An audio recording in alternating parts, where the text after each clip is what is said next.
sua Bíblia aí, livro de Lucas, capítulo 2.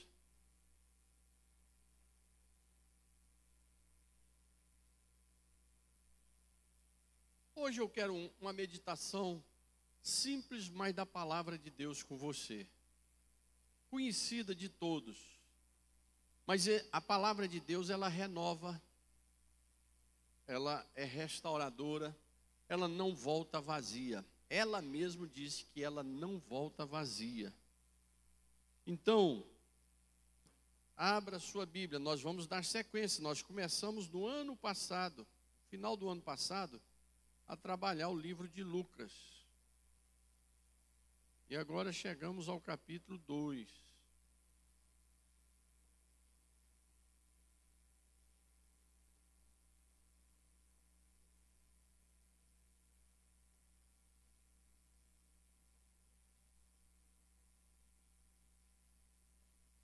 Acharam? É uma passagem muito conhecida, que é o nascimento de Jesus.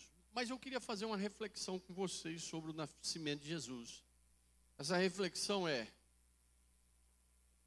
o contexto em que Jesus nasceu, o cumprimento das profecias e da onde veio para mim e para você a salvação. Quer dizer, vamos dar uma olhada aqui naquilo que a gente quase não observa. Qual foi o contexto que Jesus nasceu? Houve uma profecia para isso? Para aquele tempo do nascimento de Jesus? Por que ele não nasceu hoje? Por que não foi antes? Por que foi naquela época? Por que não foi no período egípcio, babilônico? Por que não foi agora? Fora isso,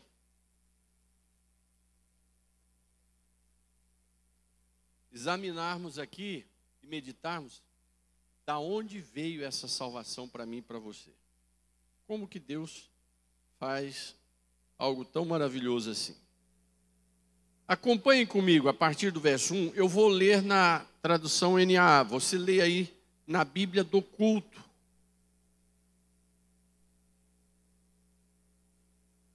Diz assim, ó.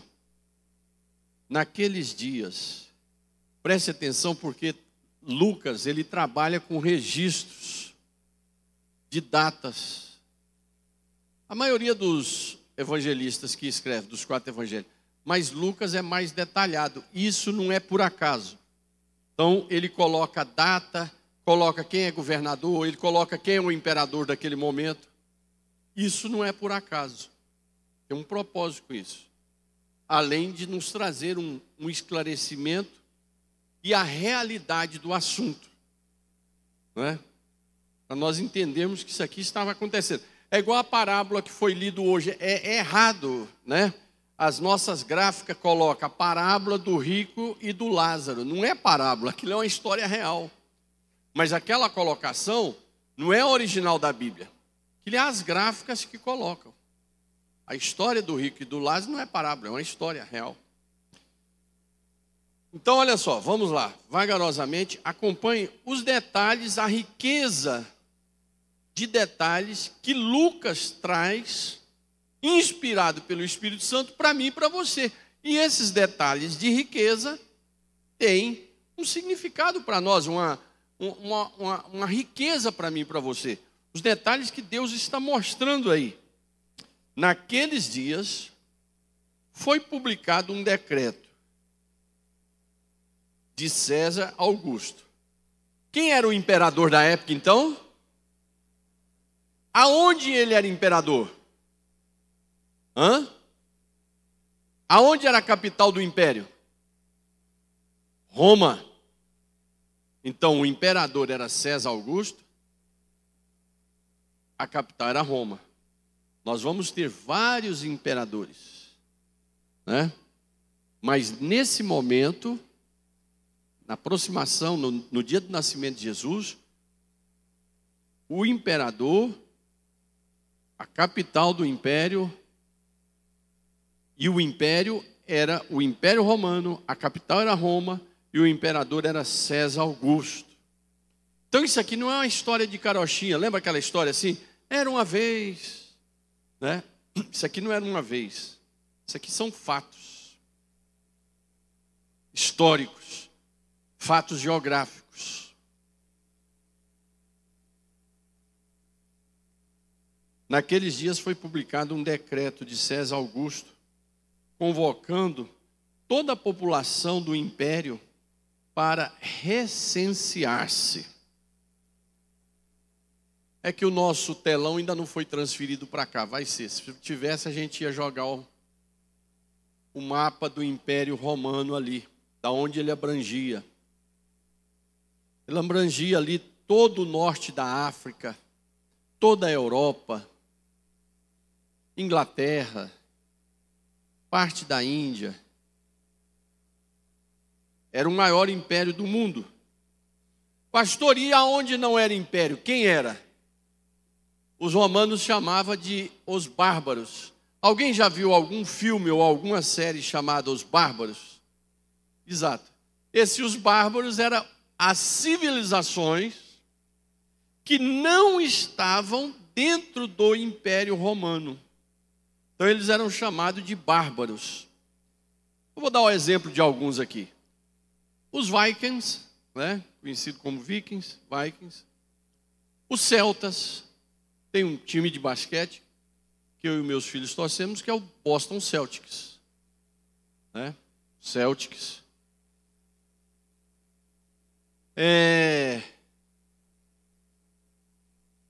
Os visigodos, os godos. Os latinos, que depois foram acoplados ao Império Romano. Então, os latinos eram bárbaros. Qual outra nação? Você lembra de outra nação bárbara? Qual? Valdenses. Fala. Ah, gauleses. Os gauleses. Os ângulos, os saxônicos, eram povos bárbaros. Então, esse fato é dentro do Império Romano. O imperador manda fazer, sai um decreto dele, licenciamento em todo o império, do norte da África até do outro lado da Europa, de Roma até as ilhas da Inglaterra, aonde tinha Império Romano, ia ter um recenseamento, porque o imperador queria saber qual era a população do Império Romano. Era o maior império. Este é o primeiro, verso 2, recenseamento. Ainda não tinha tido um, esse é o primeiro. Foi feito quando Quirino, olha outro detalhe aí, hein? Quirino era governador da onde? Da Síria. Olha a riqueza de detalhes. Isso nos traz que o fato que vai ser contado é verídico. Não é uma historinha. Não é um conto de fadas. São detalhes geográficos, de documentos, de fatos que estão acontecendo naquele momento.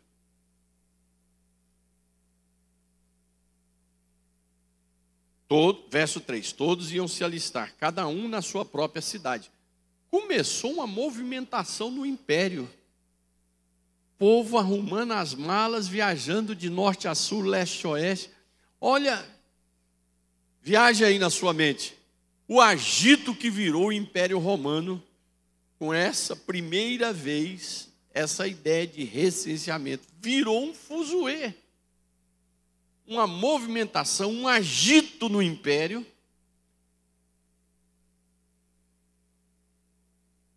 As pessoas viajando de um lado para o outro. Porque o império, como era um só, as pessoas mudavam muito de lugar. Estavam todos dentro do próprio império, então tinha facilidade de transitar. José, verso 4. José também saiu da Galileia. José morava no norte da Palestina, Galileia. Lá da cidade de Nazaré, cidade essa que depois Jesus voltou para morar lá. Ele foi criado em Nazaré, um vilarejo. Hoje é até uma cidadezinha, mas naquela época era um vilarejo. Então José com Maria, ela grávida, arrumaram as malinhas, pegaram o jumentinho e partiram do norte. Olha que situação, do norte da Palestina, e desceram para ir lá no sul, pertinho de Jerusalém, porque Belém ficava a 10 quilômetros de Jerusalém. Ficava não, fica. Né? Por ser ele da casa e família de Davi. José era da família descendente de Davi. Para que se cumprisse a profecia, Jesus era descendente de Davi. Verso 5, a fim de se alistar com Maria. Maria também ia se alistar, sua esposa, que estava grávida. Verso 6, e aconteceu que, estando eles ali, chegou o tempo dela ter a criança. Então Maria deu à luz ao seu filho primogênito. Detalhe, hein? Não deu à luz ao seu único filho. Deu à luz ao seu filho primogênito. O que é o filho primogênito? O primeiro. Então quer dizer que veio o segundo, veio o terceiro. Que eram aqueles que depois com Maria foram procurar Jesus e disseram a Jesus: Jesus, está aí sua mãe, seus irmãos e suas irmãs.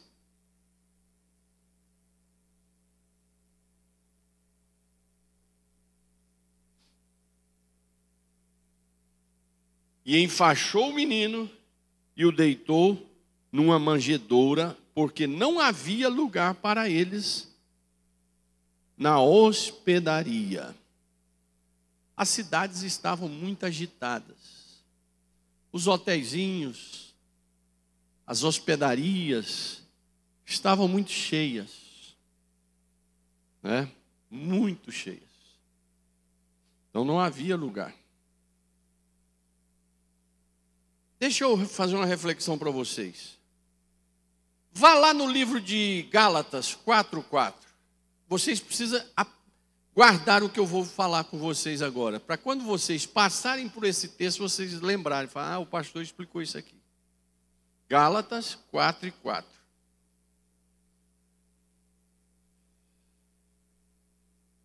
Gravem isso, não esqueça, isso é importante. É importante você conhecer os lados do contexto social, histórico, político, econômico que está nos fatos bíblicos, porque isso para mim é edificante, porque me dá a certeza da realidade daquela história. Por exemplo, Jonas não existiu. Ora, Jesus citou Jonas várias vezes, como é que ele não existiu? Assombração? Jó não existiu, aquilo é só uma poesia. Foi citado no Novo Testamento, Jó, como uma pessoa. Vamos lá. Acharam o verso 4? Lê só para mim a primeira fase. Eu vou ler, depois vocês leiam após mim. Mas vindo a plenitude dos tempos, leiam.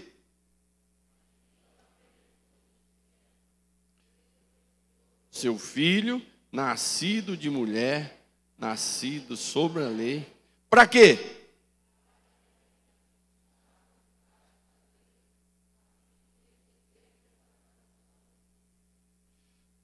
Vamos os 6.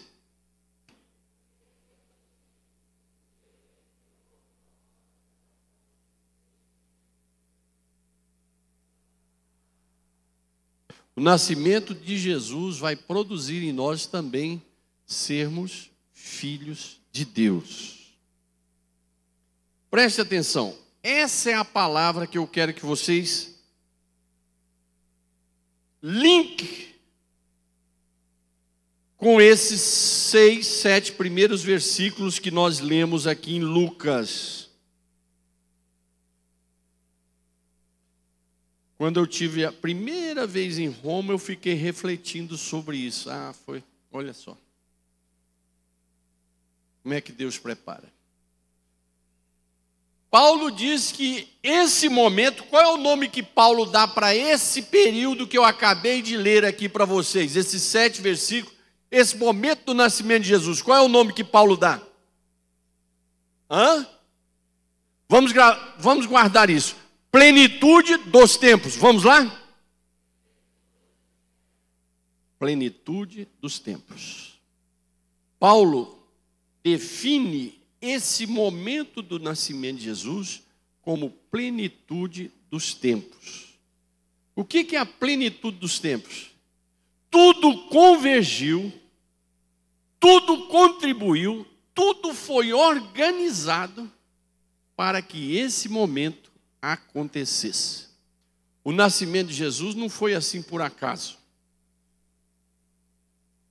O nascimento de Jesus não foi uma gravidez por acaso e alguém disse, eu estou aqui perdido em Belém, aqui, e teve... Não.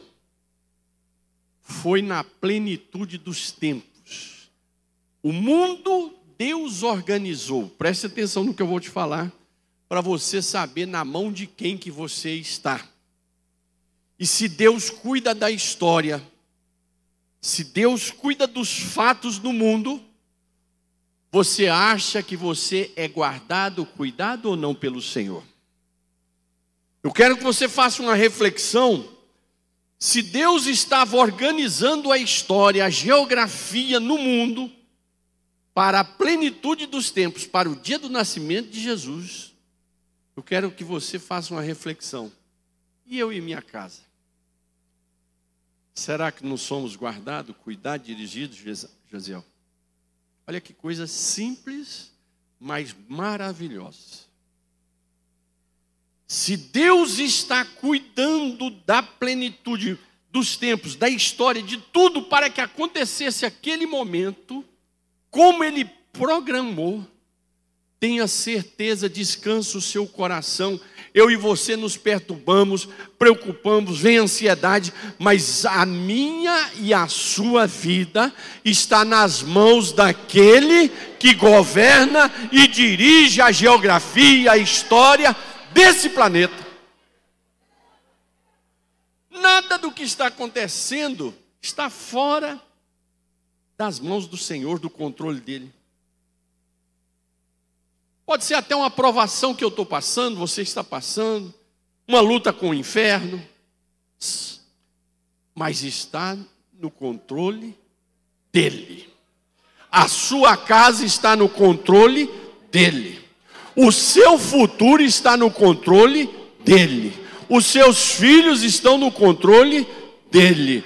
Os seus projetos, sonhos, moças, rapazes, adolescentes, estão nas mãos dele. Olha esse versículo, eu sou apaixonado. Vindo à plenitude dos tempos. Quando você ouvir essa palavra, lê esse texto, nunca mais esqueça dessa noite. Plenitude dos tempos. O pastor Sócio falou sobre isso. O que é então? É essa convergência que Deus foi preparando o mundo para que o nascimento de Jesus fosse no momento certo e que o evangelho fosse espalhado. Então vamos lá. Qual era o império que governava? Romano. Tinha um imperador chamado César Augusto. Os romanos, preste atenção, gente. Os romanos, diferente dos assírios, dos egípcios, dos babilônicos, dos medos persas, que, como é que é o termo que se usa muito hoje? Fica não é abóbada, as pessoas falam assim, fulano está muito dentro de uma bolha. Esses outros impérios, eles ficaram dentro de uma bolha, lá no canto deles. O Império Romano, quando veio, Deus já tinha preparado através, lá no início. Deus foi preparando cada nação que foi passando, cada império, Deus foi organizando. Para que chegasse a plenitude dos tempos. A plenitude dos tempos é o quê? É você planta uma semente, vai jogando aguinha, vai arrumando, daqui a pouco ela vai brotar. Ela vai brotar na hora certa. Era isso, a plenitude dos tempos é a semente brotar na hora certa. O que Deus fez? Olha isso. Deus levanta um homem chamado Alexandre o Grande. Lá pelo ano 350 mais ou menos, antes de Cristo. Esse homem, ele não era grego.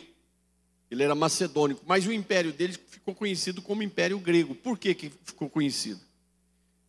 O seu conselheiro, um deles, era um filósofo chamado Aristóteles, que era grego.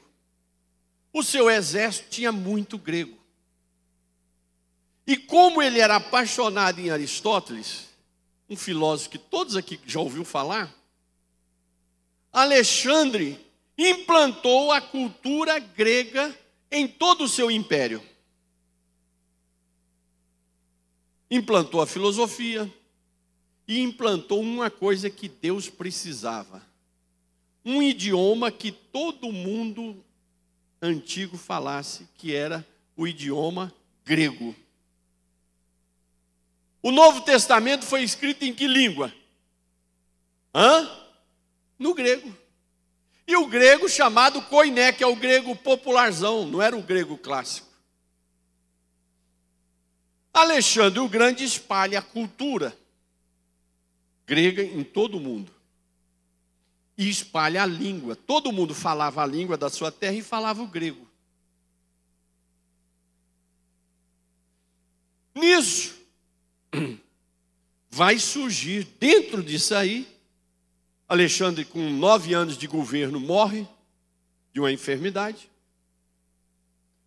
Os impérios que foram divididos por ele em 4 tiveram pouca duração. Tudo isso está no livro de Daniel. Olha como é uma coisa interessante. Tudo isso está no livro de Daniel. Está nos livros de história, de 1º e 2º grau, mas está tudo lá em Daniel. Surge aí o Império Romano. Nesse período, olha aqui, gente, havia guerra para todo lado. Era nação contra nação, uma derrubando a outra, um império derrubando o outro. Alexandre o Grande não parava de guerrear, a Síria não parava de guerrear, o Egito não parava de guerrear, os babilônios não paravam de guerrear, era um inferno. O Império Romano assumiu com muito poder. Com a chegada do Império Romano, eles conquistaram logo tudo e parou as guerras. Se parou as guerras, o que estava acontecendo? Estava tendo o quê? Paz. Tanto é que existe o chamado Pax Romana, que era a paz implantada pelo Império Romano. Pax Romano. Vocês estão me entendendo aqui ou está entendendo? Eu preciso que vocês entendam essa história para você saber que a sua vida é uma história. Se Deus governa essa história aqui com detalhes, imagina como Ele não vai governar a sua e a minha história. É isso que eu quero que você entenda na conclusão. Então, Deus preparou um homem chamado Alexandre o Grande para espalhar um idioma no mundo. Preparou um império chamado Romano para trazer uma paz no mundo. Era um imperador muito forte, uma capital fortíssima, uma política fortíssima, soldados com muito poder. Com isso, para as guerras, a pirataria e os assaltos vão diminuir. E o Império Romano vai fazer uma outra coisa que Deus precisava: construir estradas. O Império Romano rasga estrada para tudo quanto é canto. E com detalhe, estradas com pedras, para suas carruagens passarem. E o Império Romano tinha um outro interesse. O Império Romano queria que as pessoas se locomovessem de um lado para o outro, para que girasse o comércio e o dinheiro. Então o Império Romano mandou estabelecer estradas para tudo quanto é lado. Por isso que existe aquele ditado popular. Lembra do ditado popular? Quem tem boca vai aonde? Por quê? Porque você ia perguntando, qual é a estrada que eu pego para ir para Roma? Porque toda estrada, o final dela, daria em Roma. Então Deus prepara Alexandre para trazer um idioma. Deus prepara o Império Romano para trazer paz. Acabou as guerras, as pessoas transitavam de um lado para o outro numa tranquilidade. Implantou uma paz, implantou uma só economia.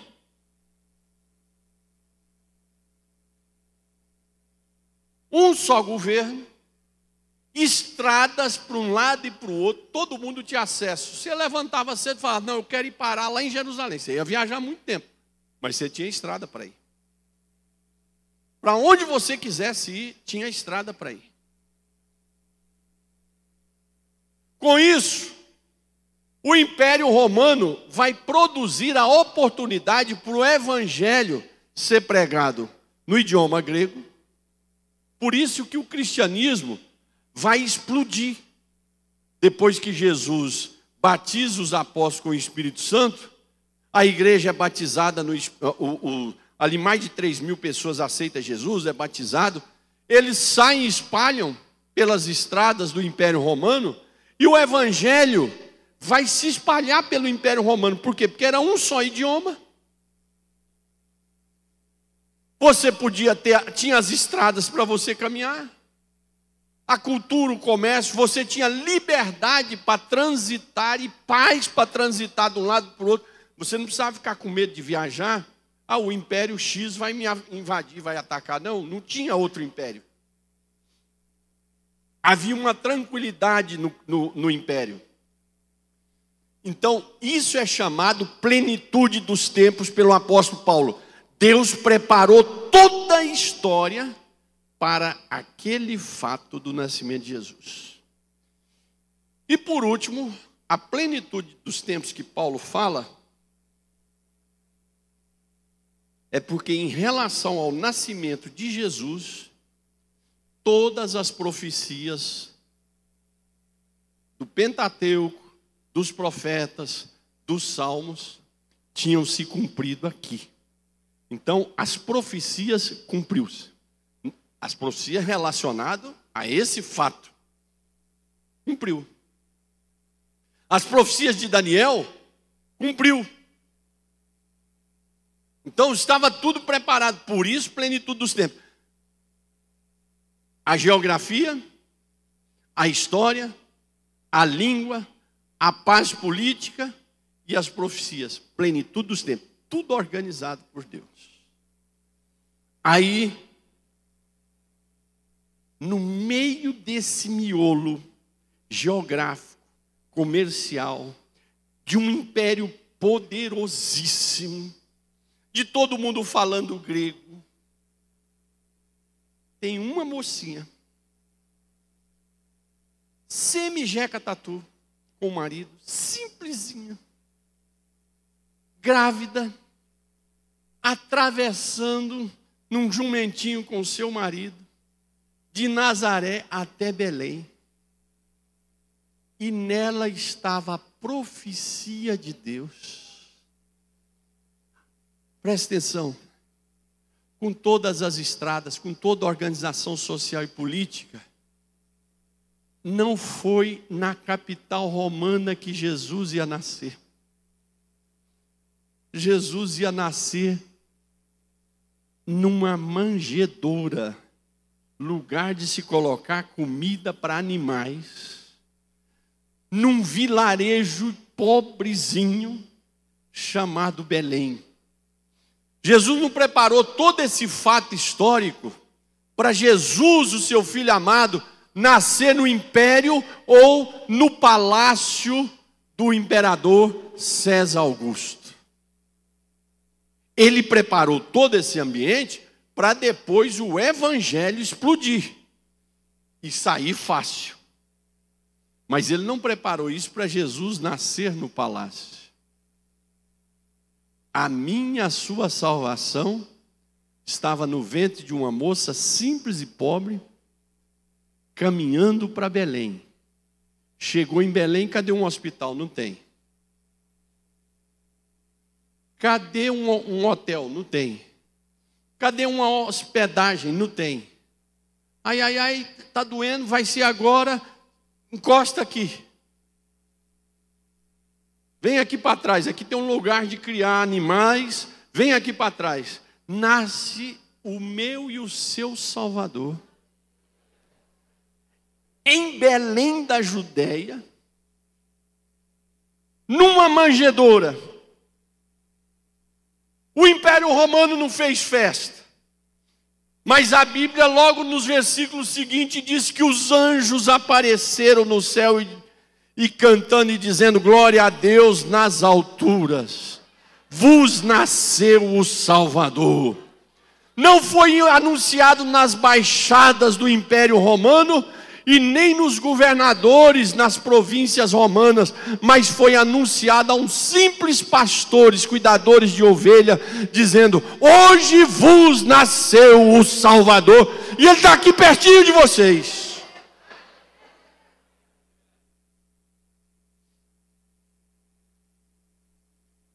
A Bíblia diz que Deus fez as coisas simples para confundir as grandes. Como é que um filósofo, um intelectual, um monstro acadêmico vai entender que o seu Salvador nasceu numa manjedoura? Só pelo poder do Espírito Santo. O meu e o seu Jesus nasce numa manjedoura, preparado em detalhes. Aquela manjedoura estava ali colocada por Deus. É aqui que o meu filho vai nascer. É aqui que ele vai começar a jornada. É daqui que ele vai sair, vai girar, vai crescer, vai evangelizar, vai morrer na cruz, mas é daqui, dessa manjedoura, que tudo vai começar. E para fechar, eu volto àquele fato que eu estava conversando com vocês. Se Deus preparou o mundo para a plenitude dos tempos, se Deus organizou o mundo para o nascimento de Jesus, se todas as coisas da história, irmãos, prestem atenção, nada está fora do controle do meu e do seu Deus. Eu e você às vezes desesperamos, eu e você às vezes ficamos revoltados, eu e você às vezes nos desesperamos, mas olha, tudo está nas mãos do nosso Deus. A geografia está nas mãos de Deus, o mundo está nas mãos de Deus, esse planeta está nas mãos de Deus, a sua história está nas mãos de Deus. Cada pisada, cada pegada, o Senhor está te conduzindo, e as coisas vão acontecer para a glória dEle, para a bênção na sua vida, na hora certa. Não é na minha hora nem na sua. Foi na hora certa que Deus programou o nascimento de Jesus. Tinha que ser aquele momento. Por quê? Porque naquele momento havia a plenitude dos tempos. Quer dizer, tudo estava preparado. As profecias se cumpriram. A terra estava preparada. É como dizer assim, a terra está preparada para jogar a semente, porque é só jogar a semente que vai dar frutos. Estava tudo preparado. Preste atenção. A minha vida está nas mãos do Senhor, a sua vida. Gente, ponha isso no seu coração e na sua mente e tenha fé no Deus que você serve.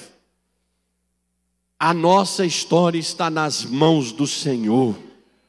A nossa história está no controle do nosso Deus. As coisas vão acontecer na hora certa para mim e para você. As bênçãos de Deus virão na hora certa. A vitória de Deus virá na hora que é o momento certo, não pode vir no momento errado.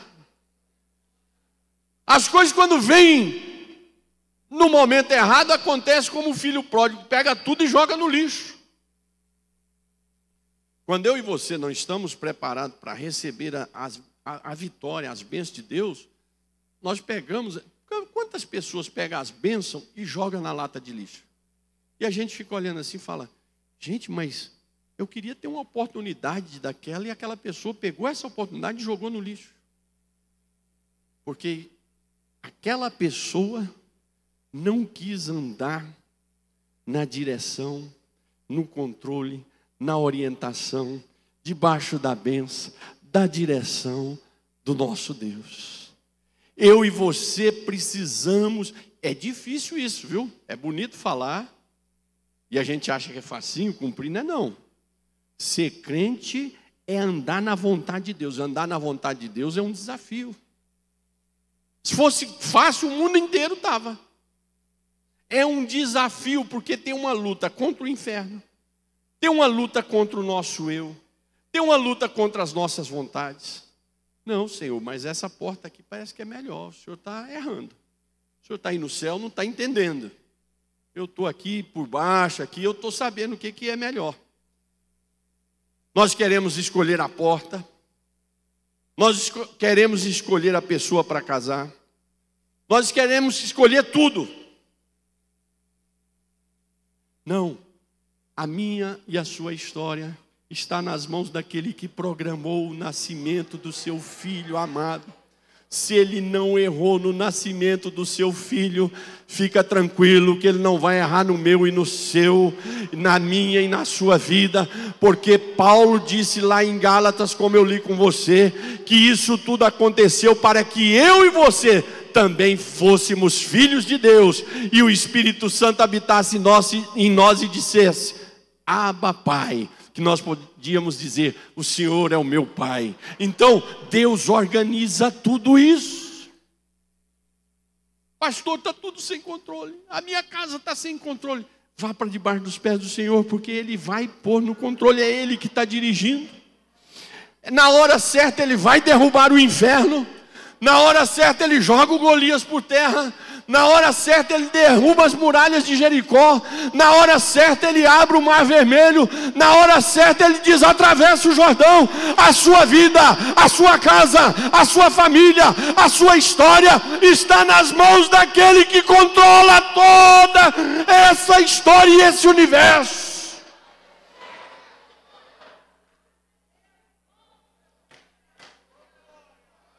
Feche os seus olhos.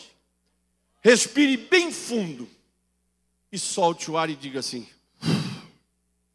Mais uma vez. Levante a sua mão direita.